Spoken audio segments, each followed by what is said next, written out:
रामाय रामभद्राय रामचन्द्राय वेधसे रघुनाथाय नाथाय सीतायाः पतये नमः। नमः शंकर शारदाभ्यां श्री गुरुभ्यो नमः।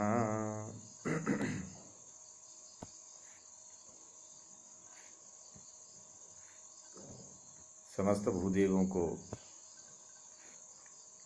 कोटिशः वंदन करते हुए,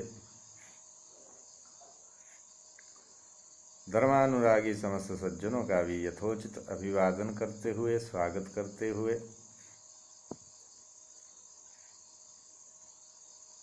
और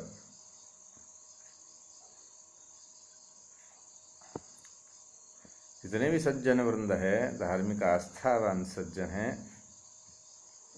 उन सभी को हम यथोचित स्वागत व वंदन करते हुए संप्रति हम इस संस्कार विमर्श कार्यक्रम के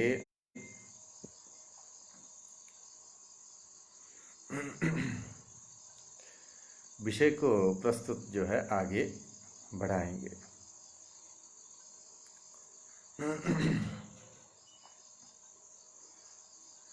क्योंकि ये नितांत आवश्यक है।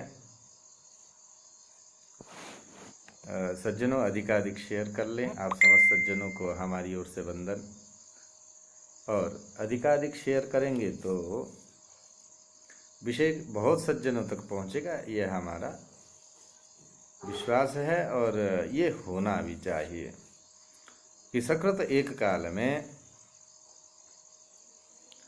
एक विषय एक बार से जो है बहुतों तक पहुंचे तो इसमें बहुत ही उत्तम यह कार्य रहेगा, जिससे कि बहुतों से जुड़ना हमें हो जाएगा। अतः सबसे पहले अधिकाधिक शेयर करना प्रारंभ कर दे सज्जन।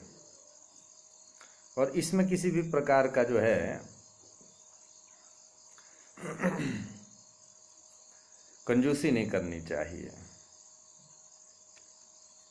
जो ये विषय हमारा प्रस्तुत हो रहा है उसमें विषय अभी तक जो है पुंसवन ऐसा संस्कार जो है का जो संस्कार जो है हमारा संपन्न हुआ प्रमाण सहित, और शाखा भेद से भी उसको जो है हमने वहाँ प्रस्तुत कर दिया। इच्छुक जो व्यक्ति होंगे, जो चाहते हैं कि हमारे यहाँ जो उत्तम संतान हो, हमारे यहाँ जो यशस्वी संतान हो, सब प्रकार से हमारे योग्य संतान हो जैसा हम चाहते हैं, तो तदर्थ उन्हें प्रथम जो है कर्तव्य करना होगा। जो शास्त्रीय विधि हमने जो है स्वशाखीय विधि जो बताई उसका अनुसरण नितांत आवश्यक है, उस पर चलना होगा। तो इसलिए उस पर भी जो है अवश्य ध्यान देना चाहिए। अन्य जो ये नहीं चाहते हैं, जिनकी कोई इस प्रति किसी प्रकार का जो है लगाव नहीं है, इच्छा नहीं है, ये यथेष्ट कर रहे हैं, वो यथा जाने उनका जो है वह विषय है, उसमें हम जो है व्यक्तिगत कुछ नहीं बोले। हमारा कर्तव्य है किस प्रकार से, कहाँ शास्त्र में किस शाखा वेद से किस संस्कार को किस रूप से जो है कहा है, उसका महत्व क्या है और उसका क्या शास्त्रीय स्वरूप है और उसका क्या विधान है। हमारा ये कर्तव्य है कि आप समस्त सज्जनों को ये बता दिया जाए। करना तो आपको स्वयं है।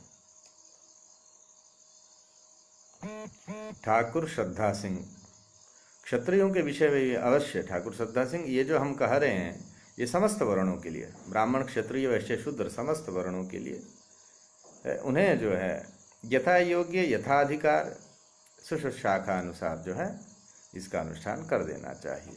ये उनके लिए भी है। विशेष रूप से जो है जब वर्ण पर का विषय जब हमारे समक्ष जो ये जो है संस्कार का विषय हम समाप्त कर लें पहले, उसके बाद जो है वर्ण क्रम से किसका क्या जो है संप्रति कर्तव्य है, किसका जो है क्या धर्म है, क्या कर्तव्य है, उस पर भी अवश्य प्रकाश डालेंगे। आप सब बने रहिए। अपने सुझाव देते रहिए, हम अवश्य उस पर जो है खूब गंभीर और खूब प्रामाणिक विषय को आपके समक्ष प्रस्तुत करेंगे, इसमें कोई संशय नहीं होना चाहिए। और ये विषय हम प्रारंभ करते हैं। सज्जन जुड़ते ही रहेंगे। उन समस्त आए हुए समस्त सज्जनों को जय श्री राम, और आने वाले भी समस्त सज्जनों को हम खूब स्वागत करते हैं और उनका भी खूब हम जो है वंदन करते हैं, और हमारी इच्छा रही कि वो जो है शीघ्रातिशीघ्र यहाँ उपस्थित हो जाएं।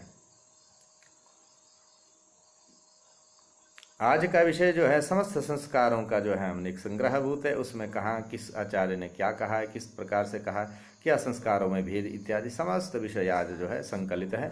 उस पर जो है आप समस्त सज्जन अवश्य ध्यान दें। संस्कार विमर्शक प्रधान ग्रंथों में भिन्न भिन्न प्रकार एवं नामों से संस्कार के जो है नाम आए हैं, जिसका विवरण यहाँ हम इस लाइव के माध्यम से प्रस्तुत करने जा रहे हैं। वर्तमान में द्विजों के प्रमाद व स्वशाखा के प्रति कर्म संकरता के कारण कुछ संस्कार की विधियां जो है अंतर्हित या लुप्त हैं। इसका अर्थ यह है, इसका अर्थ यह कदापि नहीं कि जो दिखने वाले में जो है ना आए, जो हमारे प्रत्यक्ष देखने में जो संस्कार नहीं आए या समाज में हम जिनको नहीं देखते हैं वो संस्कार नहीं है, ऐसा भी जो है हमें नहीं मानना चाहिए। नास्तिक कहने वाले नास्तिक को पहले अस्ति का प्रतिपादन करके ही नास्तिक कहना पड़ता है। प्रतियोगी के ज्ञान के बिना अभाव का ज्ञान जो है असंभव है। किसी पदार्थ को उपलब्ध करना हो तो अस्ति मानकर ही उपलब्ध किया जा सकता है। नास्ति मानकर वह किसका उपलम्भ करेगा? अपनी समझ में ना आने मात्र से नास्ति कहना, नास्ति माने नहीं है, नास्ति कह देना यह क्या है? यह बुद्धिमत्ता का द्योतक नहीं है। ये जो अस्ति है और ये नास्ति, अस्ति है नास्ति नहीं है। यह अस्ति और नास्ति की परंपरा आज की नहीं है, किंतु चिरकाल से ही प्रवृत्त है। एक दूसरे के खंडन के लिए दर्शनों में विभिन्नता नहीं है, किंतु विचार से बुद्धि विकास के लिए विभिन्नता प्रवृत्त है। अपनी बुद्धि से समन्वय दृष्टि रखकर विचार करना चाहिए। आस्तिक नास्तिक का अहिनकुल के समान विरोध होगा, किंतु इस वेद विरोध से समाज को दूषित नहीं करना चाहिए। भट्टपाद अपनी तर्क संगत युक्तियों से वेद के बहिर्भूत मत की आलोचना करते हैं, किंतु समन्वय दृष्टि से उस मत की पुष्टि भी करते हैं। अपने तंत्र वार्तिक ग्रंथ में स्मृति प्रामाण्य को साधते हुए विज्ञानवाद, शून्यवाद, क्षणभंगुरवाद, निरात्म्यवाद आदि वेदातिरिक्त मत का भी समन्वय करते हुए कहते हैं कि विज्ञान मात्र क्षणभंगई नैरात्मादिवादानाम अपि उपनिषदर्थवाद प्रभवत्वं विशेष्या अंतकं रागन्निवर्तयितुम् इत्युपपन्नं सर्वेषां प्रामाण्यम। ये तंत्रवार्तिक स्मृति अधिकरण में यह बात आई। भट्टपाद की यह युक्ति अपनी उदारता से व्यवस्थित समाज की कल्पना की ओर हमें ले जाती है और एकात्मकता की चेतना का उद्बोध करती है। आपस में आदर भाव रखने का उद्बोध करती है, आपस में आदर भाव हो ऐसा उपदेश करती है। यह तो निर्विवाद सत्य है कि हम जिसमें आत्मीय आत्मीय भावना करते हैं वह हमारा बन जाता है। विषयों में अत्यंत अनुरक्त रहना अच्छा नहीं होता। जहां तक हो सके विषयों से विमुख रहना उत्तम है। इस विषय में नास्तिक दर्शन सहायता पहुंचाता हो तो वह आत्मीय बन जाता है। अतएव नास्तिक दर्शन को उपनिषद एवं अर्थवाद मूलक भट्टपाद ने सिद्ध किया है। निष्कर्ष क्या है? निष्कर्ष यह है कि संपूर्ण संस्कृत वांग्मय स्मृति निबंध पुराणों उपपुराण इतिहास आदि का आधार जो है क्या है? वेद है। ये सभी वेद के आश्रित हैं। वेद स्वरूपी महान वृक्ष की छाया में बैठकर मनु, यम, वशिष्ठ, अंगिरा, बृहस्पति, उशना, भारद्वाज, गौतम, आपस्तंभ, संवर्त, व्यास, शातातप, शंख, लिखित, हारीत, याज्ञवल्क्य, प्रचेता, बौधायन, आश्वलायन, कात्यायन, सांख्यायन, लाट्यायन, जैमिनी, पाणिनि, कपिल, कणाद आदि महामनीषी महर्षियों ने स्मृति, सूत्र, निबंध, दर्शन आदि संस्कृत वांग्मय का सृजन किया है। इन मूल ग्रंथों के भाष्य, वार्तिक एवं टीकाएं जो है पतंजलि, शबर, वात्स्यायन आदि शंकराचार्य, रामानुज आदि ने प्रवर्तित किए। वेदों के अध्ययन अध्यापन, शास्त्रों के पठन पाठन, आचारों के चिंतन मनन देशव्यापी चलते थे। ऐसा नहीं था कोई सीमित था।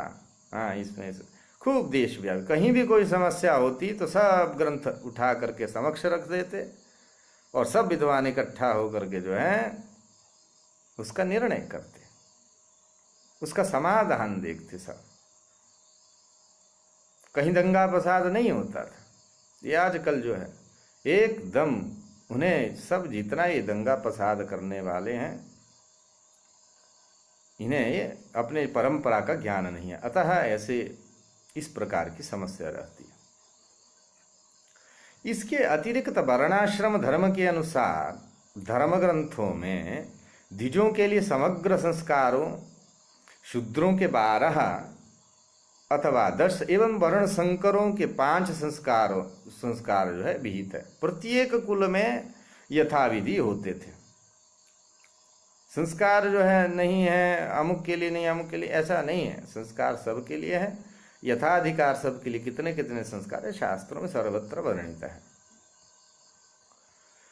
कालचक्र की तीव्र गति से स्वशाखा के अध्ययन अध्यापन के अभाव से जिस प्रकार वेद शाखाओं का लोप अर्थात अंतरहित हुए हैं, उसी प्रकार यथाविधि समय और क्रम से संस्कारों को प्रमाद के कारण न करके संस्कारों के अनुष्ठानों का भी जो है लोप हुआ है। आप देखते ही होंगे, क्योंकि अब अभी वर्तमान में यदि पूछे किसी से कि तुम्हारी शाखा क्या है, तो उसे ज्ञान नहीं रहता कि शाखा कौन सी है।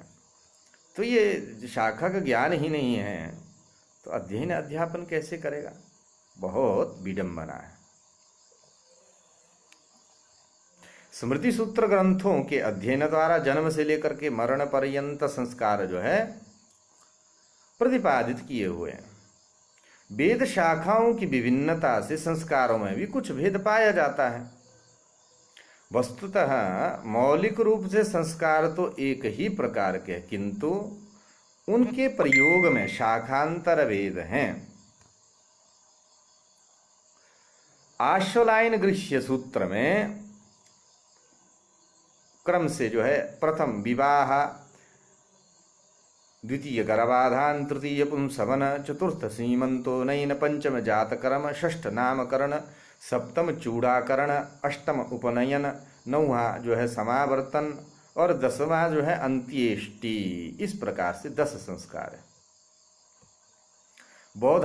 बौधायन गृह्य सूत्रे प्रथम विवाह, द्वितीय गर्भाधान, तृतीय पुंसवन, चतुर्थ सीमंतोनयन, पंचम जातकरण, षष्ठ नामकरण और सप्तम 19 क्रमण, अष्टम जो है अन्नप्राशन, नवम चूड़ाकरण, दशम कर्णवेद, 11वां उपनयन, 12वां समावर्तन, 13वां जो है पितृमेद अर्थात अंत्येष्टि। पारस्कर गृह्य सूत्र में प्रथम विवाह, द्वितीय गर्भाधान, तृतीय पुंसवन, चतुर्थ सीमंतोनयन, पंचम जातकरम, षष्ठ निष्क्रमण, अष्टम अन्नप्राशन, नवम चूड़ाकरण, दशम उपनयन और 11वां केशांत और 12वां समावर्तन और 13वां जो है अंत्येष्टि। और 12 गृह्य सूत्र में प्रथम जातकरम, द्वितीय नामकरण, तृतीय दंतो उद्गमन, चतुर्थ अन्नप्राशन, पंचम चूड़ाकरण, षष्ठ उपनयन, सप्तम वेदव्रत, अष्टम गोदान, नवम समावर्तन, दशम विवाह, 11 गर्भाधान, 12 पुंसवन, 13 सीमंतोनयन। और वैखानस गृह्य सूत्र में प्रथम ऋतु संगमन, द्वितीय गर्भाधान, तृतीय सीमंतोनयन, चतुर्थ विष्णु बलि, पंचम जातकर्म, षष्ठ उत्थान, सप्तम नामकरण, अष्टम अन्नप्राशन और 9वां प्रवासागमन, 10वां पिंडवर्धन, 11वां चौलक और 12वां उपनयन, 13वां पारायण, 14वां व्रतबंध विसर्ग, 15वां जो उपाकर्म, 16वां उत्सर्जन, 17वां समावर्तन और 18वां जो पाणी ग्रहण। गौतम धर्म सूत्र में 44 संस्काराः अष्टो आत्मगुणाः, ऐसा कह करके संस्कारों की लंबी सूची दी गई है। प्रथम गर्भाधान, द्वितीय पुंसवन, तृतीय सीमंतोनयन, चतुर्थ जातकर्म, पंचम नामकरण, षष्ठ अन्नप्राशन, 7वां जो चौल है, 8वां उपनयन है, 9 से 12 चारों जो है वेदव्रत हैं, 13 समावर्तन स्नान, 14वां सहधर्मिणी संयोग, 15 से 19 तक पंचमहायज्ञ बलिवैश्वदेव, 20 से 26 तक जो है सप्तपाक संस्था, अष्टका, अनवष्टका, पार्वण, श्रावणी, आग्रहायणी, चैत्री और आश्वयुजी, 27 से 33 तक सप्तहविर संस्था यथा अग्न्याधेय, अग्निहोत्र, दर्श पौर्णमास, चातुर्मास मास्य, अग्रहायण, इष्टि जो है निरूढ़, पशुबंध तथा सौत्रामणि। 34 से 40 तक सप्त सोम यज्ञ संस्था यथा अग्निष्टोम, अत्यग्निष्टोम, उक्थ्य, षोडशी, वाजपेय, अतिरात्र तथा आप्तोर्याम। दया, क्षांति, अनुसूया, शौच, अनायास, मंगल, अकारपण्य तथा अस्पृहा, ये 8 जो है आत्मगुण भी बताए। और महर्षि अंगिरा के विषय, उनके प्रतिपादित आंगिरस स्मृति में संस्कारों में प्रथम गर्भाधान, द्वितीय पुंसवन, तृतीय सीमंतोनयन, चतुर्थ जो है विष्णुबली, पंचम जातकरण, कर्म जो है, छठवां जो है नामकरण, सप्तम जो है निष्क्रमण, 8वां अन्नप्राशन, 9वां वो जो है चौल है, 10वां जो है उपनयन है, 11 से 14 तक जो है 4 वेदव्रत, 15वां समावर्तन, 16वां विवाह, 17वां पंचमहायज्ञ, 18वां आग्रयण और 19वां जो अष्टका, 20वां जो है श्रावणी, 21वां जो है आश्वयुजी और 22वां जो मार्ग शीर्षी, 23वां पार्वण, 24वां उत्सर्ग और 25वां उपाकर्म। कात्यायन गृह सूत्र के अनुसार आदि अनेक जो सूत्र ग्रंथ तथा स्मृति ग्रंथों में कर्णवेध, विद्यारंभ, छूरी का धारण, कटिसूत्रबंध, पालकारोहण, भूमि उपवेशन, दुग्धानुपान, ऋतुस्नान आदि भी वर्णित है। व्यास निर्दिष्ट 16 संस्कार कौन कौन से हैं? प्रथम गर्भाधान, द्वितीय पुंसवन, तृतीय सीमंतोनयन, चतुर्थ जातकर्म, पंचम नामकरण, षष्ठ निष्क्रमण और 7वां अन्नप्राशन, 8वां चूड़ाकरण, 9वां जो है कर्णवेद, 10वां उपनयन, 11वां वेदारंभ, 12वां केशांत और 13वां समावर्तन, 14वां विवाह, 15वां जो है विवाहाग्नि परिग्रह और त्रेताग्नि संग्रह। चारों वेद की शाखाओं में 4 वेद व्रत संस्कार भिन्न भिन्न रूप से पाए जाते हैं। जैसे कि माध्यन्दिनी शाखा में आग्नेय व्रत, शुक्रीय व्रत, औपनिषद व्रत और शौलभ व्रत, यह चारों वेद व्रतों का आरंभ स्वशाखीय उपनयन के बाद वेदाध्ययन काल में जन्म से 13 वर्ष से आरंभ करके एक वर्ष तक जो है अनुष्ठानीय होते हैं, जिनका अनुष्ठान होता है। अर्थात एक का वो वर्ष पर्यंत यम नियम पूर्वक अनुष्ठान के बाद गृहीत वेद व्रत के विसर्ग के बाद दूसरा आदि इस क्रम से जो है होते हैं। इस तरह अनेक गृह्य सूत्र, धर्म सूत्रों, स्मृति पुराणों, उपपुराण आदि में भिन्न भिन्न संस्कारों का आर्षत्व जो है सिद्ध होता है। तो ये भिन्न भिन्न जितना भी जो है स्मृति शाखा वेद से जितना भी है वो जो भिन्न भिन्न संस्कार का यहाँ हमें जो है उल्लेख मिलता है। शास्त्र की आज्ञा है कि श्रुति स्मृति आदि शास्त्र जो है भगवान की आज्ञा है, किसी मनुष्य की रचना नहीं है। इसलिए कहा श्रुति स्मृति ममेवाज्ञे। बाधूल स्मृति का जो है 199 ये जो है श्लोक है। भगवान स्वयं कहते हैं कि श्रुति अर्थात वेद और मनवादी स्मृतियां मेरी ही आज्ञा है। आज्ञा का पर्यायवाची शब्द है शास्त्र। शास्त्र शब्द की परिभाषा है कि निदेश ग्रंथयो शास्त्रम निदेशः आज्ञा। अमरकोश 3-3 179 पर यह बात उपलब्ध होती है। फलितार्थ हुआ कि श्रुति और स्मृति भगवान की आज्ञा है, जिन्हें शास्त्र कहा जाता है।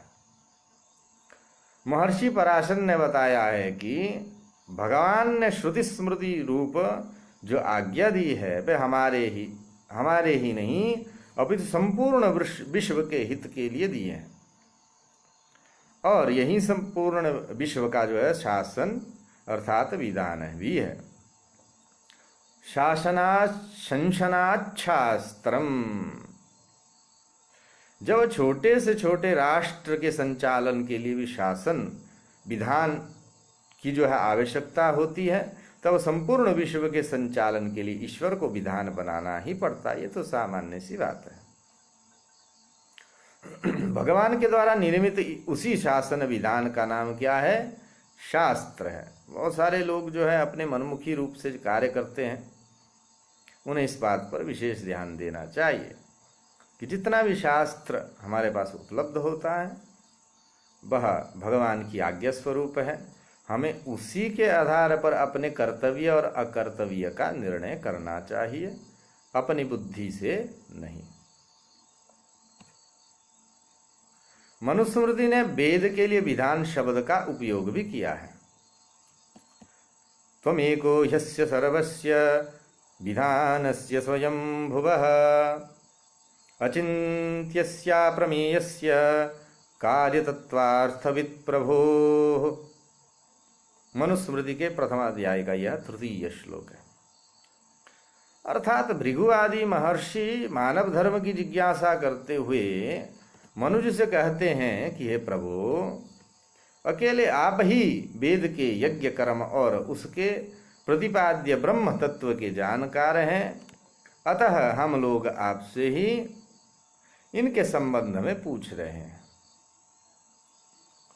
यहाँ ऋषियों ने वेद के लिए विधानस्य इस पद का प्रयोग किया है और इसके 4 विशेषण देकर वेद के स्वरूप को समझाया भी गया है। प्रथम दिया है कि पहला विशेषण है कि अस्य सर्वस्य, अर्थात अत्यंत होने से वेद का कुछ अंश तो प्रत्यक्ष श्रुति है और जो अंश श्रुति नहीं है वह स्मृति के द्वारा अनुमेय होता है। इसका अर्थ क्या समझे? वेद जो है सब कुछ वेद में प्रतिपादित है, परंतु जो विषय वहां जो है प्रत्यक्षता उपलब्ध नहीं होता उसे जो है स्मृतियों से जानना चाहिए। अब कहीं नक्षत्र का वर्णन आया तो नक्षत्र का वर्णन आया तो नक्षत्र कितने होते हैं कितने नहीं होते हैं, उनमें क्या करना है, कितने होते हैं उनका क्या मान होता है, ये तो अंग से जानना पड़ेगा, ज्योतिष से। और किन किन नक्षत्रों में क्या क्या करना है ये स्मृति धर्मशास्त्र से जानना होता है। इसलिए जो अप्रकट अर्थ श्रुति में होता है उसे जो है उसके वेदांग और स्मृतियों से जानना चाहिए। अतः ये आग्रह करना कि आप वेद से ही दिखाइए, वेद का प्रमाण ही लाइए, ये अपने आप में एक जो है क्या है, बालक की तरह बुद्धि है, ऐसा जो है नहीं करना चाहिए। दूसरा विशेषण क्या दिया? स्वायंभुव। स्वयंभू का अर्थ है अपने आप प्रकट होने वाला, अर्थात जिसका कोई उत्पादक ना हो। जिस तरह भगवान स्वयंभू है उसी तरह वेद भी स्वयंभू है, अर्थात प्राप्त होता है। जैसे भगवान को बनाने वाला कोई नहीं है, वैसे वेद को भी बनाने वाला कोई नहीं है। वेद तो भगवत स्वरूप है, वेदो नारायण साक्षात, ये जो है स्कंद पुराण कहता है। इसी तथ्य को स्पष्ट करने के लिए वेद को अपौरुषेय कहा गया है, अर्थात वेद किसी पुरुष का बनाया हुआ नहीं है। भगवान सत्स्वरूप, चित स्वरूप और आनंद स्वरूप होते हैं। जैसे उनका सत अपौरुषेय है, आनंद अपौरुषेय है, वैसे उनका चित्त ज्ञान और उसमें अनुविद्ध शब्द भी अपौरुषेय है। तृतीय जो विशेषण मनुस्मृति में वेद का तृतीय विशेषण क्या दिया? अचिंत्यस्य। इसका भाव यह है कि वेद की शाखाओं का कोई अंत नहीं है। अतः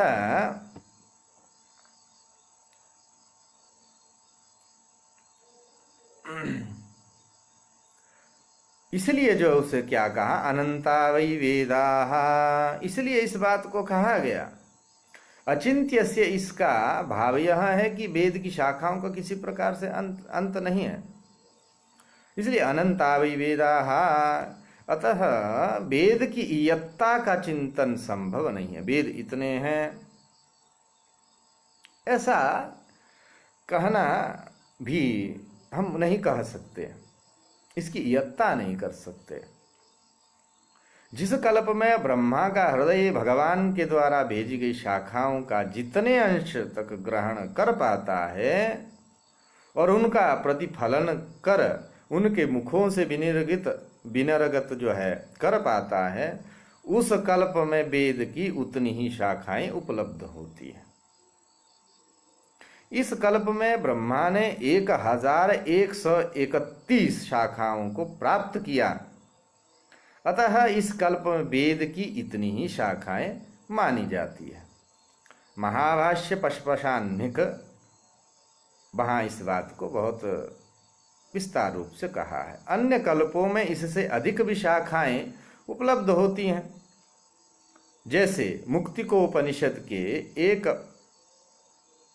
पर 12-13 में ये जो है बात की कि 1180 शाखाएं बतलाई गई है।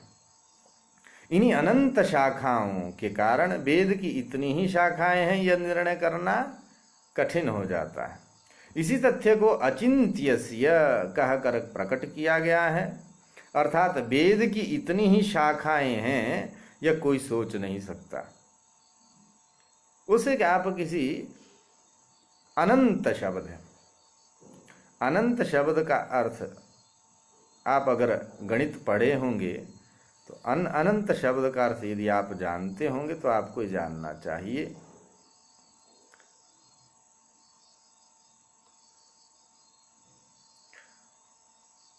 अनंत शब्द का जो है किसी प्रकार से उसकी जो है उसको प्रकट नहीं किया जा सकता। किसी का हर यदि शून्य हो जाए, खहर राशि जो है अनंत है, ऐसा जो है गणित में कहा जाता है। खहर राशि का अर्थ क्या है? ख हरो यस्य सह, खहर। जिस के नीचे मान लीजिए एक अंक है, उसके यदि भाज्य स्थान में जो है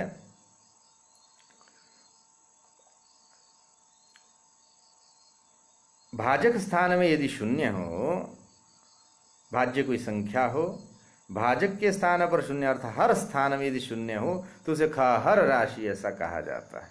वो अनंत होता, उसका कोई जो है अर्थात उसको जो है हम प्रकट नहीं कर सकते कि ये कितना है। इसलिए अनंत वेद उस प्रकार से, यदि कोई इसका यत्ता करता है कि वेद इतने हैं जी, इसकी शाखाएं इतनी हैं जी, तो कदाचित वह जो है वेद का समय का जो है गणना करने लग जाते हैं, वो भी उपहास के पात्र हो जाते हैं। और मनुस्मृति में चतुर्थ विशेषण क्या दिया कि अप्रमेयस्य। इसका भाव यह है कि मीमांसा पुराण आदि शास्त्रों की सहायता के बिना वेद के वास्तविक अर्थ का समझना अत्यंत कठिन है। इसलिए अप्रमेयस्य ऐसा कहा। मनुस्मृति के उपसंहार करते समय भी वेद के स्वरूप का निर्देश किया है कि पितृदेव मनुष्याणाम वेदश्चक्षुः सनातनम अशक्यम चाप्रमेयञ्च वेदशास्त्रमिति स्थितिः।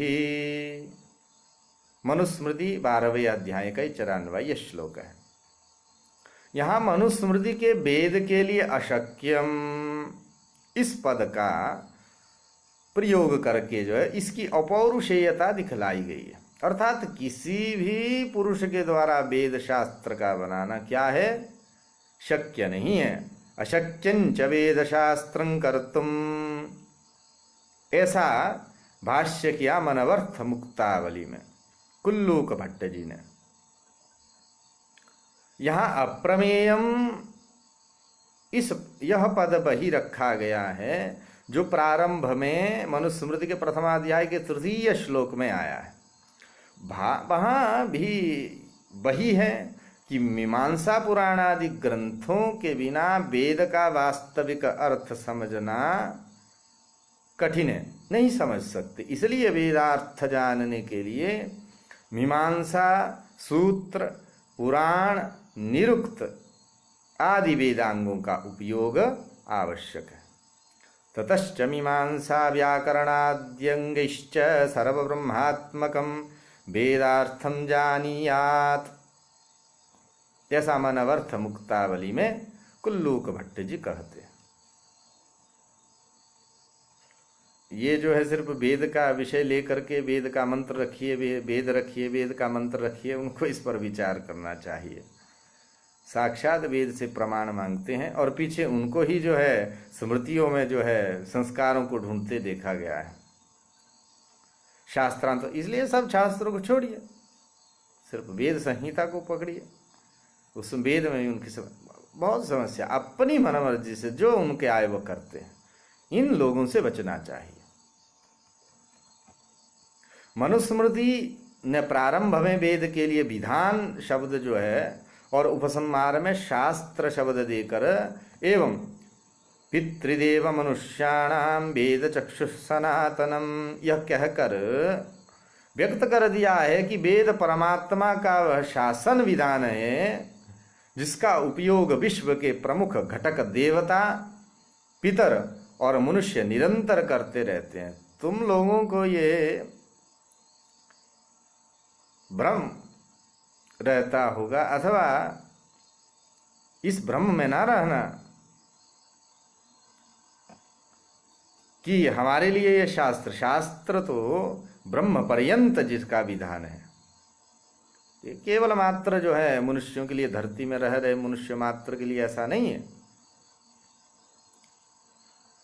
इसका पालन तो देवता पितर भी करते हैं। अतः इस अपने जो है एक छोटी सी बुद्धि, कितनी बुद्धि है तुम्हारी, कितनी आयु हुई तुम्हारी, जो वेद शास्त्र आदियों के ऊपर जो है अपना निर्णयात्मक तथ्य रखते हो या उनको सिरे से नकार देते हो,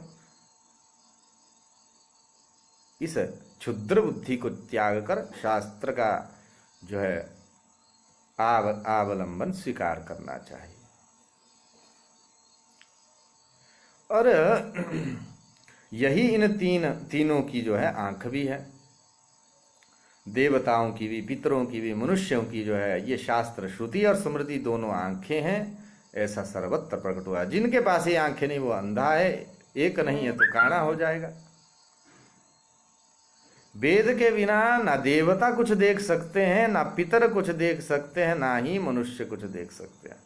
भगवान के आज्ञा स्वरूप इस शास्त्र का उल्लंघन के भय से ही अग्नि तपता है, सूर्य तपता है, तथा इसी के भय से इंद्र, वायु और मृत्यु आदि देवता अपने कार्यों में एक क्षण का भी जो है विलंब नहीं करते।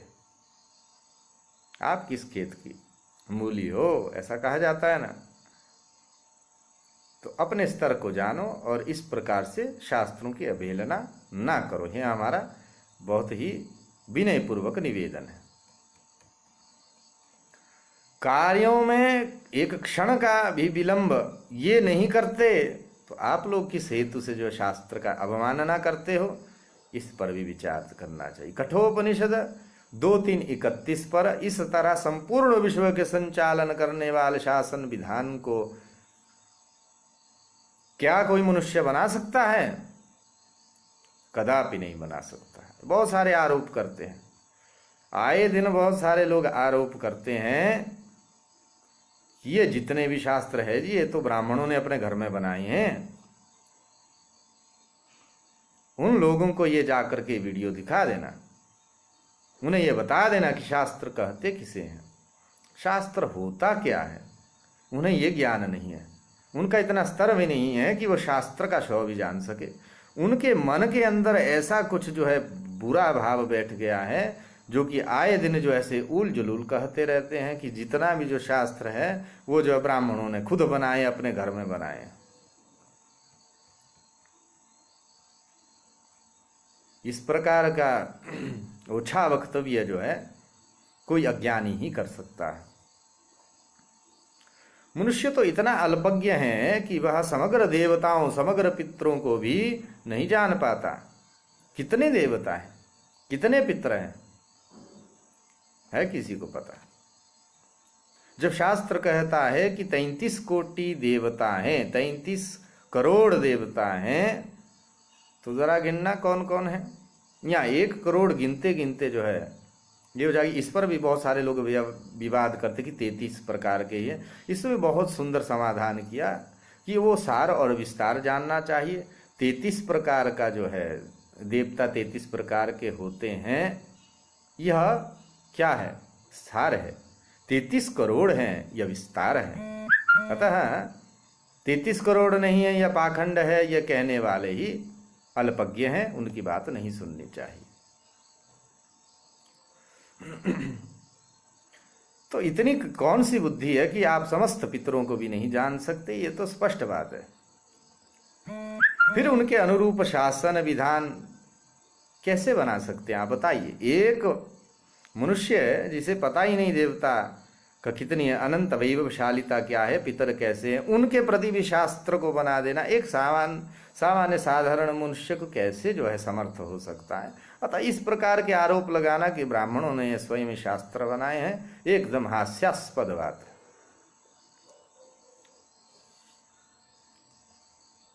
इसी बात को मनु जी ने जो है इसी बात को मनु जी अशक्यम इस पद से क्या कहते व्यक्त करते हैं कि अशक्यम कर्तुम अशक्यम।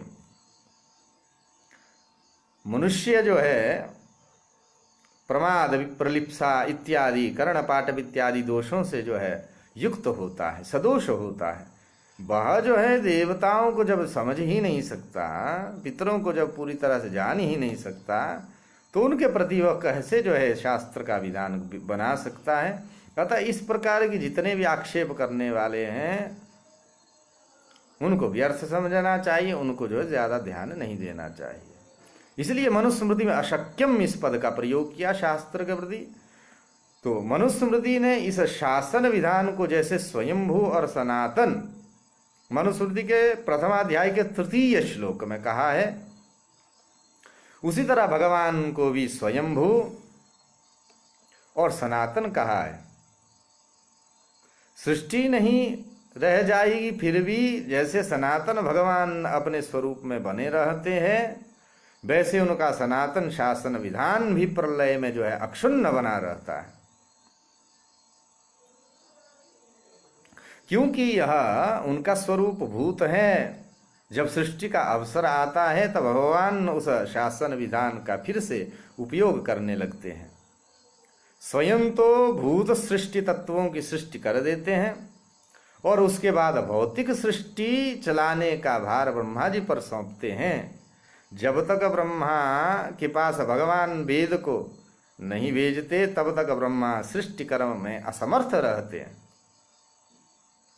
तपस्या के द्वारा जब उनका हृदय सशक्त बन जाता है तब भगवान के द्वारा भेजे हुए वेद उनके हृदय में प्रतिफलित होकर उसी आनुपूर्वी और उसी स्वर के साथ जो है उनके मुख से उच्चरित होने लगते हैं। यो ब्रह्माणं विदधाति पूर्वं यो वै वेदांश्च प्रहिणोति। वेद के प्राप्त होने पर सृष्टि का सारा रहस्य ब्रह्मा जी को ज्ञात हो जाता है। फिर वे वेद के शब्दों की सहायता से पहली सृष्टि की तरह इस सृष्टि का भी उत्पादन प्रारंभ कर देते हैं। सर्वेषां तु सनामानि कर्माणि च पृथक पृथक वेद शब्देभ्य एवादौ पृथक संस्थाश्च निर्ममे। मनुस्मृति के प्रथम अध्याय का यह 21वां श्लोक है। सज्जनों, बहुत ही गहन। इसका क्या अर्थ है? अर्थात वेद के शब्दों से ही ब्रह्मा को ज्ञात हुआ कि इसके पहली सृष्टि में गोत्व जाति विशिष्ट व्यक्ति को गो कहा जाता था। इसलिए इस सृष्टि में भी ब्रह्मा जी ने गोत्व जाति विशिष्ट व्यक्ति को गो नाम दिया। इसी तरह अश्व जाति विशिष्ट व्यक्ति को अश्व नाम दिया। यदि वेद ब्रह्मा के पास नहीं आता तो ये कैसे जान पाते कि गौ को ही गौ कहा जाता है, अश्व को अश्व कहा जाता है, गर्दभ या कुक्कर इत्यादि को कहा जाता है, अथवा जो है अश्व कुक्कर आदि को जो है गर्दभ कुक्कर तो नहीं कहा जाता। इसी तरह वेद ने ही ब्रह्मा को बतलाया कि इससे पूर्व की सृष्टियों में ब्राह्मण का कर्म क्या है, अध्ययन अध्यापन यजन याजन दान परिग्रह। क्षत्रिय का कर्म क्या है, प्रजा रक्षण आदि। इसलिए ब्रह्मा जी ने इस सृष्टि के ब्राह्मण क्षत्रिय आदि के लिए वे कर्म निर्धारित किए। यदि वेद से ब्रह्मा को यह जानकारी नहीं मिलती तो कर्म का सांकर्य हो सकता था। वेद के प्राप्त होने पर ही ब्रह्मा ने यथा पूर्वम अकल्पयत इस ऋग्वेदीय श्रुति को चरितार्थ किया है। यह श्रुति यही कहती है जैसे पहले कल्पित किया वैसे अभी कल्पित कर दिया। कैसे? जब ब्रह्मा के हृदय में भगवान ने वेदों को प्रकट किया। इसी तरह ब्रह्मा ने वेद के शब्दों को के आधार पर ही सबके पृथक पृथक लौकिक अव्यवस्थाएं जो व्यवस्थाएं हैं वह भी निर्धारित कर दी। इस प्रकार स्मृतियों के उद्धरणों से पता चलता है कि वेद अपौरुषेय है, अर्थात वेद किसी मनुष्य की कृति नहीं है। विश्वनियंता की आज्ञा है, अर्थात विश्वनियंता का शासन विधान है, जो इसी अनुपूर्वी और इसी स्वर से सदा ब्रह्मा के हृदय में प्रतिफलित होकर मुखों से जो उच्चरित होता है और परंपरा से हमको प्राप्त होता है। जो ब्रह्मा अपनी शाखा की परंपरा तोड़ता है वह शाखारंड कहा जाता है। वह विश्व नियंता के शासन विधान का घाती है। वह द्विजत से पतित होने के कारण से जो है बहिष्कार्य है। भले ही ना वह अनेक गुणों से जो है वह जो है भरपूर क्यों ना हो, सज्जन क्यों ना हो, पर सशूद्रवद बहिष्कार्य सर्वकर्म सुसाधुभिः इति वसिष्ठः। अतः ये समस्त इन लोगों के आरोप जो है एकदम व्यर्थ है, उस पर ध्यान नहीं देना चाहिए, उनको मुंह तोड़ जवाब देना चाहिए और अपने स्मृति शास्त्र पुराण इत्यादियों में जो खूब आस्था विश्वास करते हुए उनके एक एक अक्षर को जो भगवान की आज्ञा मानते हुए उनका जो है आचरण करना चाहिए। इसी से अभ्युदय और निश्रेयस होना। इस बात को पक्का गांठ बांध लीजिए, इससे कोई दूसरी बात नहीं होनी। तृतीय क्या विषय है? विश्व के निर्माण आदि में सच्चा सहायक होता है, एक यह। चतुर्थ है कि जैसे भगवान प्रलय में विद्यमान रहते हैं वैसे उनका स्वरूप वेद में भी विद्यमान रहता है। मृत्यु, इंद्र, सूर्य, चंद्र तथा पृथ्वी सभी निरंतर उसी आदेश स्वरूप वेद का जो है पालन करते रहते हैं। यही तो हुआ श्रुति स्मृति ममेवाज्ञे। इस स्मृति के वचन में आए हुए श्रुति का कुछ परिचय सबको होना चाहिए। अब रह गया भगवान की आज्ञा के दूसरे अंश जो है स्मृति का परिचय। श्रुति का परिचय बहुत ही विस्तार से आप समझ सज्जनों के समक्ष रख दिया। अब स्मृति का कुछ परिचय आपको होना चाहिए अवश्य। स्मृति माने क्या? स्मर्यत इति स्मृति ही। यह स्मृति का यौगिक अर्थ है, अर्थात वह ग्रंथ जो ब्रह्मा आदि ऋषियों के द्वारा स्मरण किए गए हैं। ऋषि जो है समाधि में स्थित होकर के वेद के नित्य अर्थों को स्मरण करते हैं और उसको अपने शब्दों में बांधते हैं। इसलिए मनुस्मृति आदि जितने अर्थ हैं वे सब के सब जो है वेद के ही हैं, किंतु शब्द वेद के नहीं है, शब्द ऋषियों के द्वारा कृत है। यह हुआ स्मृति का स्वरूप। वेद के ही साक्षात शब्द ऐसा नहीं है, ऋषियों के शब्द हैं, इसलिए वह क्या है? स्मृति स्वरूप कहे गए। स्मृतियों के शब्द कभी मनु के द्वारा तो कभी भृगु द्वारा, इन ऋषियों के द्वारा निर्मित होते हैं।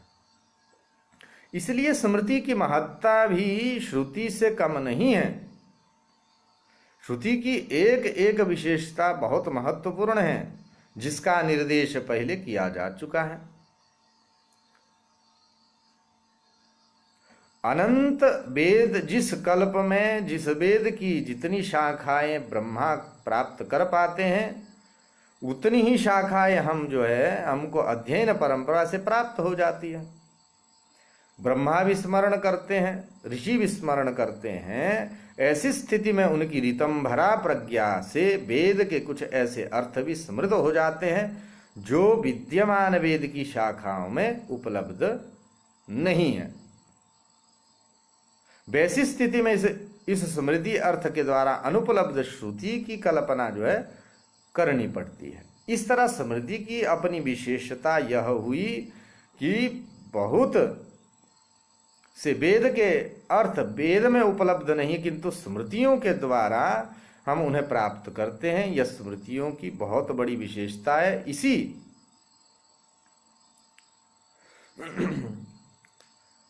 अभिप्राय से अत्रि स्मृति में कहा है कि वेद पढ़ लेने के बाद भी स्मृतियों का पढ़ना आवश्यक होता है। यदि कोई संपूर्ण वेद को पढ़ ले और स्मृतियों की अवहेलना करे तो उसको भयानक पाप लगेगा। 21 जन्म तक जो उसे पशु बनना पड़ेगा। वेदं गृहीत्वा यः कश्चित् शास्त्रं चैवावमन्यते स सद्यः पशुतां याति संभवानेकविंशतिम्। यदि अत्रि संहिता प्रथमाध्याय पर 11वां ये श्लोक है। जैसे वेद वेद कर महिमा जाने बिना आजकल कुछ पंथ, बहुत सारे पंथ चले हुए हैं, हम यहाँ नाम क्यों ले उनका, आप समझ रहे हैं कौन पंथ है क्या है। ये पंथ जो है क्या कर रहे हैं, संकरता नामक विष्ठा का आस्वादन करते हुए गीदड़ों की तरह चिल्लाते रहते हैं। ये सब जो है पशुता को प्राप्त होने के बाद और पुच्छ सिंह हुए साक्षात पशु ही तो है। यही कारण है कि श्रुति की तरह स्मृति को भी आंख माना जाता है। जहां वेद एक आंख है तो स्मृति भी दूसरी आंख है। इसलिए दो आंख से जो है एक व्यक्ति पूर्ण होता है, एक से अंधा हो जाता है, एक से काना हो जाएगा, दोनों से अंधा हो जाता है। इसलिए स्मृति, श्रुति और स्मृति में जो है, दोनों में जो है खूब गति जो है बना लेनी चाहिए। आंखें दो ही मनुष्य में होगी तो एक आंख है श्रुति, दूसरी आंख है स्मृति। इन दोनों में से यदि एक ना रहे तो विद्वान जो है काना माना जाता है, और यदि दोनों ही ना रहे तो अंधा माना जाता है। कि श्रुति स्मृति तो विप्राणाम चक्षुषी द्वे विनिर्मिते काणस्तत्र एकया हीनो द्वाभ्याम अंधः प्रकीर्तितः। बाधूल स्मृति का 190 191 पर जो है ये बात प्रस्तुत हुई है। इस तरह हिंदू धर्म भगवान का बनाया सनातन धर्म है, अतः सांगोपांग पूर्ण है और नित्य है। किंतु आजकल लोग जो हिंदू धर्म ब्राह्मण धर्म कह करके इसकी महत्ता कम करने में जुटे। सर्वत्र हिंदू धर्म को ब्राह्मण ने बनाया, या ब्राह्मण धर्म करने वाले पाश्चात्य अज्ञानियों या तो हिंदू धर्म को समझ नहीं पाए, या तो उनका विचार जो है दुर्विसंधि से प्राप्त है। जो राजनैतिक पाश्चात्य अज्ञानी है, वे दुर्विसंधि से ग्रस्त होकर ही हिंदू और हिंदू धर्म को बहुत हानि पहुंचा रहे हैं। जैसे उनकी एक थोती कल्पना है कि भारत में भगवान के धर्म को ब्राह्मण का धर्म बताकर लोगों ने हिंदुओं में आपस में जो कलह उत्पन्न कर दिया है। संस्कार के विषय में इतना ही कह सकते हैं कि द्विजों के लिए समस्त संस्कार कर्तव्य हैं, और शूद्रों के लिए 12 संस्कार 12 और वर्ण संकरों के लिए 5 संस्कार। यहाँ विसंगति यह उपस्थित हो रही है कि जिस द्विज ने कर्म संकरता की चपेट में रहकर अपने संस्कारों का अनुष्ठान करवाना भूल चुके हैं, या 10 संस्कारों अथवा 12 अथवा 5 ही संस्कारों के अधिकारियों ने बहुतर द्विज कर्तव्य के संस्कारों का अपने कुल में अधिकार न होने के कारण पूर्व से ही परिचित या देखा ही नहीं अथवा ज्ञान ही नहीं, इनकी ही कोरी कल्पना मात्र रहती है कि कुछ संस्कार नए बनाए गए हैं। ठीक वैसा ही ब्राह्मण आदि द्विजों में भी पाया जाता है। किसी को गोत्र प्रवर वेद शाखा ही पता नहीं होता। जब शाखा का ही ज्ञान नहीं तो फिर कौन सी शाखा में संस्कृत होंगे? आप स्वयं विचार करिए। यदि अपनी परंपरा की शाखा के विरुद्ध दूसरी शाखा की विधा से संस्कृत होंगे तो भी द्विजत्व से रहित हो जाते हैं, द्विजत्व प्राप्त नहीं होता उससे। कुछ कुछ ब्राह्मण इसी प्रकार शाखारंड दोष के कारण 16 वर्ष की आयु के बाद ब्रात्य हो जाते हैं। एक तो ये जनेऊ के विषय में एक तो ऐसा बहुत ही अभद्र एक परंपरा चल पड़ी है कि विवाह के समय में करते एकदम पाखंड सब जगह। इसको ये बंद होना चाहिए। पहले ब्राह्मणों को 5 वर्ष से लेकर के 16 वर्ष के अंदर जो है विवाह होना चाहिए। विवाह से पहले करते पाखंड करते हो। द्विजत्व तो पहले ही नहीं मिलेगा, भ्रातृ संज्ञा हो गई, द्विजत्व तो नहीं मिलेगा, किसी भी वैदिक कर्म में जो है अधिकार भी नहीं रहेगा। इसलिए ये जितना भी पाखंड कर रही है बंद होना चाहिए। और सामूहिक यज्ञोपवीत कर रहे हैं, सामूहिक विवाह कर रहे हैं, सामूहिक यजन याजन कर रहे हैं, एकदम गलत है, एकदम पाखंड है पूरा। ये सब जो है बंद होना चाहिए। इस पर सज्जन बिल्कुल ध्यान दे, क्योंकि हमारे कटु शब्द इसलिए रहते क्योंकि सब जगह इतना बहुत समस्या है कि लोग बार बार बोलने पर भी समझते नहीं है। पूंछ टेढ़ी की टेढ़ी ही रखते हैं और इसमें नुकसान तुम्हारा ही है, ध्यान रखना। हमारा कर्तव्य शास्त्रोक्त विषय को बता देना सब प्रमाण। यदि फिर भी तुम उसी अपनी जो है पूंछी टेढ़ी पूंछ से रहोगे तो उसमें नुकसान तुम्हारा ही है। इसलिए अपनी शाखा का पहले पता करना चाहिए। तो कोई तुझे जो है प्रमाद, अज्ञानता व मोह के कारण बातें हो चुके हैं। प्रमाद के कारण भी कुछ अज्ञानता के कारण, कुछ मोह के कारण किसी को कहो कि जाओ वेद पढ़ो, उपनयन यदि समय पे हुआ तो जाके किसी गुरु के पास वेद पढ़ो। नहीं जी, हम तो कथा सुनेंगे, कथा में आनंद आता है, ऐसा। अब समझाओ इनको, वेद जब मूल है, कथा भी सुन मुआ। वेद पढ़ने में क्या समस्या? वेद को पढ़ो, मूल है वेद, उस पर श्रम करो। हमारा कर्तव्य बताना, यदि नहीं करते हो तो इसमें जो है लाभ हानि आपकी ही है। तो कुछ द्विज क्या करते हैं, उपलब्ध अपनी ही वेद शाखा में के समस्त संस्कारों को यथा समय पर अनुष्ठान ही नहीं करते।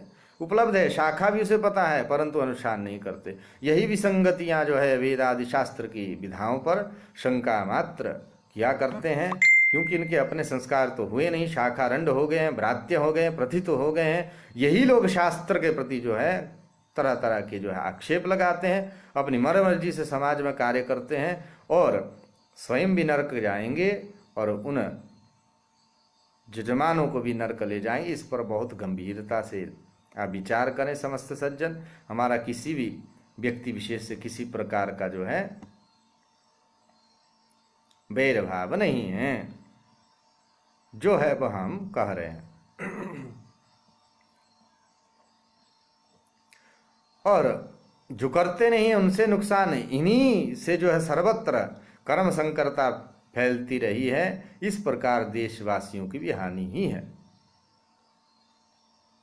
सज्जनों, हमारा कर्तव्य क्या है कि शास्त्रोक्त सब प्रमाण विषय को आपके समक्ष प्रस्तुत करना। अपना कल्याण चाहते हो तो ग्रहण करिए, नहीं चाहते तो जीवन तो आपका चल ही रहा है, बाद में 84 में तो जाना ही है। धर्म के आचरण से अभ्युदय और निश्रेयस होता है। इस बात को पक्का गांठ बांध लो। यदि ये चाहते हो कि चलो जी अपनी मर्जी से करेंगे, हाँ जी ऐसा है, आज नहीं तो कल करेंगे, हो जाएगा, ये होता है, चल रहा है, अमुक व्यक्ति कर रहा है। अरे वो व्यक्ति, कोई भी समाज का व्यक्ति तब तक प्रमाण नहीं होता जब तक वो शास्त्र युक्त बात ना करे। शास्त्र विरुद्ध जो भी है वो सब अप्रमाण कोटि में चले जा। ये कुछ लोग तो ये संतों का नाम लेकर के जो है खूब आडंबर करते हैं कि संत ने कहा, संत की यदि कोई ऐसा संत है, अवस्था विशेष का यदि कोई संत है, वो उसके अपने ही आचरणीय है। उस संत को द्वितीय सामान्य जन को जो है अपने ही आचरण को बताने का अधिकार नहीं है। न बुद्धि वेदन जनयेद अज्ञानां कर्म संगिनाम। ऐसे लोगों को इस बात को, गीता के इस शास्त्र को बताना चाहिए कि कभी भी अगर संत होगा तो बुद्धि भेद कभी नहीं करेगा सामान्य व्यक्ति में। उसे तो वही कर्म बताएगा जो करना है। जब वह भी उस संत की तरह जो अवस्थान्तर प्राप्त होगा तो अवश्य, उसमें कोई संशय नहीं है, संत की तरह आचरण करे। परंतु संत की तरह उटपटांग जो है सामान्य व्यक्ति आचरण ना करे, ये शास्त्र का साक्षात निर्देश है। ऐसे भ्रम में डाल डाल करके लोगों को जो है ना जाने भ्रात्य पतित और ना जाने कहाँ भटका दिया है। संत आचरण करेगा तो उसकी अवस्थांतर है, वो आचरण करे, परंतु सामान्य व्यक्ति के लिए वो संत के अनुकूल आचरण का विधान नहीं है। उसे तो शास्त्रीय उन मर्यादाओं उन कर्मों पर रहना ही पड़ेगा, अन्यथा नुकसान होगा। इस बात को बहुत भली प्रकार समझ लीजिए। कड़वी है पर इसी से लाभ होना है। औषधि कड़वी है, लाभ इसी से होना है। हमारे मुख में कटुता अवश्य है, परंतु हृदय में सबके प्रति प्रेम है, दया है, सबके लिए बहुत करुणा है कि आप समस्त सज्जन जो है अपने मूल मार्ग में आए, वेद मार्ग में आए और आ करके अपना अभ्युदय निश्रेय सिद्ध करें। यही हम चाहते। बाकी हमें किसी से व्यक्तिगत कोई है ही नहीं, समस्या नहीं है। हमें जो कहना, हमारा जो कर्तव्य है, स्वाध्याय प्रवचनाभ्यान न प्रमोदितव्यम, हम उसी को कर रहे हैं। स्वाध्याय करके जो हमें गुरुओं से प्राप्त हुआ वो हम आपको प्रस्तुत कर रहे हैं। आपका ये कर्तव्य बनता है कि हर उस सनातनी जिज्ञासु धार्मिक सर्वसामान्य जन तक इस बात को पहुंचाए। ये जितना कर्तव्य हमारा उतना भी आपका, ये हम सबका कर्तव्य है। अतः इसमें पीछे नहीं रहना चाहिए। अधिकाधिक शेयर करिए, अपने सज्जनों को भी जो है ये भेजिए, उनको यहाँ जो है लाइए। शाम को सत्संग अच्छा हो जाता, आनंद है, इसमें कोई ये नहीं है। और हम जितना भी कहते हो सब जो है सब प्रमाण ही करते हैं।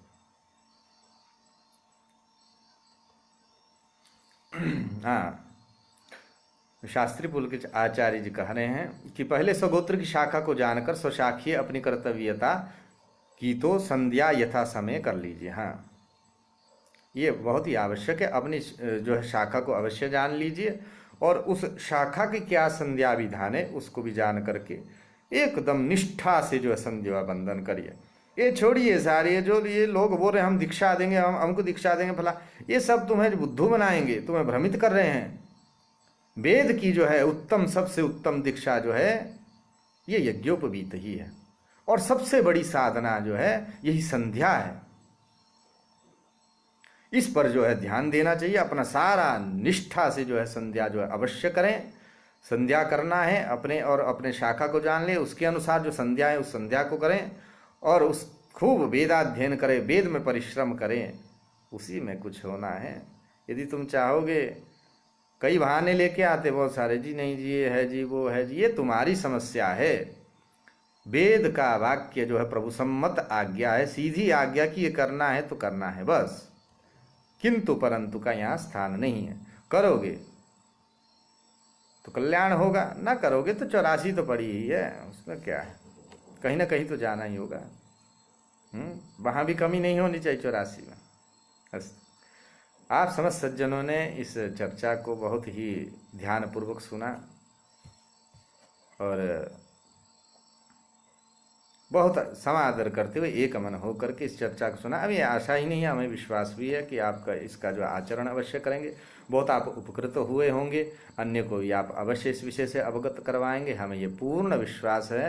अतः आप समस्त सज्जनों को बहुत बहुत धन्यवाद करते हुए, बहुत स्वागत करते हुए पुनरपि आप समस्त सज्जनों के समक्ष उपस्थित होंगे। अपने अल्पमति से महान सागर स्वरूप जो है अनंत वेदों के जो है कुछ कुछ बूंद जो है आपको दे दें, ये हमारी जो है प्रतिनित्य जो है ये इच्छा रहती है। और इसके लिए हमारे आचार्य जन भी बहुत सारे जो है बहुत परिश्रम करके जो है आप समस्त सज्जनों के लिए कुछ सारभूत विषय ले आते हैं। अतः आपको इस पर ध्यान देना चाहिए और हमारा ये जितना भी परिश्रम है उसका हमें फल तभी मिल जाएगा जब आप लोग जो है इसको अक्षरश आचरण करेंगे, हम उसी से प्रसन्न हो जाएंगे। आप समस्त सज्जनों को पुनरपि धन्यवाद। सर्वे भवन्तु सुखिनः, सर्वे सन्तु निरामयः, सर्वे भद्राणि पश्यन्तु, मा कश्चित् दुःखभाग् भवेत्। हर नमः पार्वतीपते, हर हर महादेव शम्भो। जय श्री राम।